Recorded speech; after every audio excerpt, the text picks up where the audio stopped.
All right, that's a Rivarossi 484 Union Pacific 8444. When I received this train, these were stripped out a little bit. Maybe a child was pushing it on a rug or something like that, forcing the wheels to go, so they were stripped. Hey, Scruffy. How you doing, buddy? Good boy. There's my cat's here. Say hello, Scruffy. Say hello. Say hello, buddy.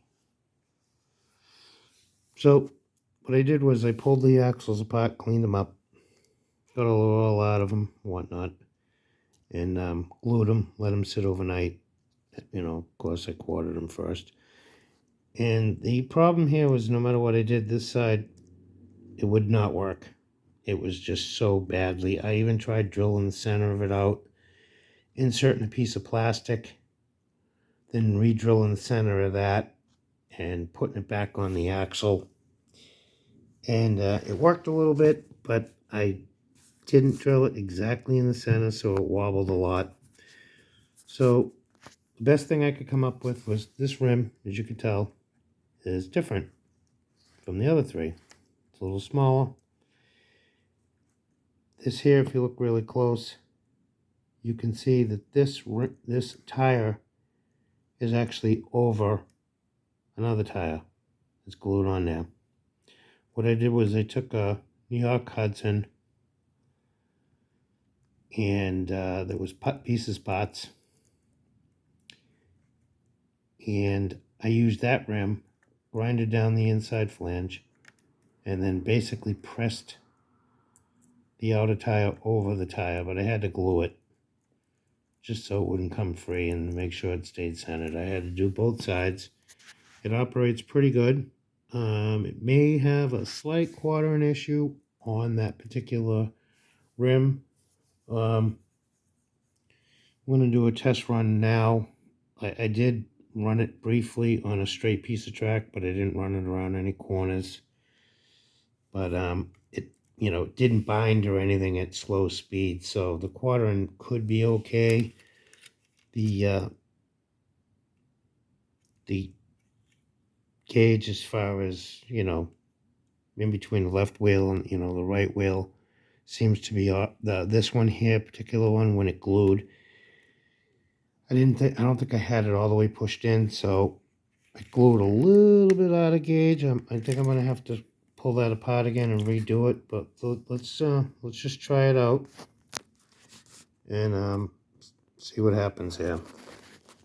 I got the train off eBay for, I don't know, I think I paid $60 for it. I know eBay is not a great place to buy stuff, but I live in Massachusetts, and there's not a lot of hobby shops around that sell used equipment, and I absolutely refuse to spend the money that they want for a lot of this new stuff. I'd rather buy old stuff, fix it, modify it, do what I want with it, versus, I bought a Athens Genesis big boy that was basically brand new in the box, and the damn thing barely handles 22 radius curves if you're going from one track to another. It just big boy handles 18-inch radius. The Athens Genesis, wherever it is, barely makes it.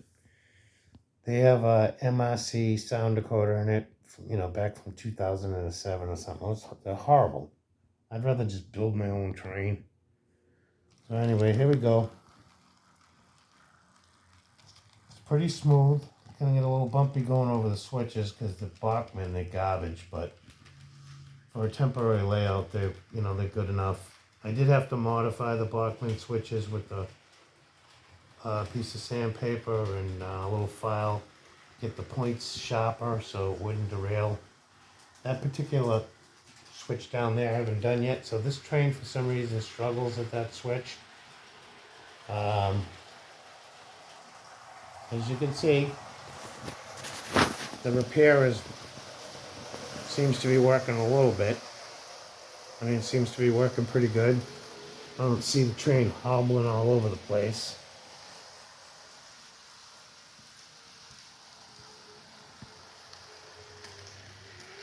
Pretty quiet. I think the rear truck needs a little bit more tension on the track.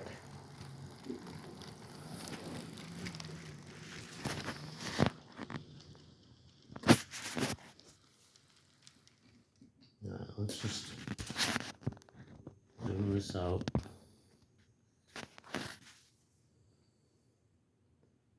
We'll go backwards here, see what we do.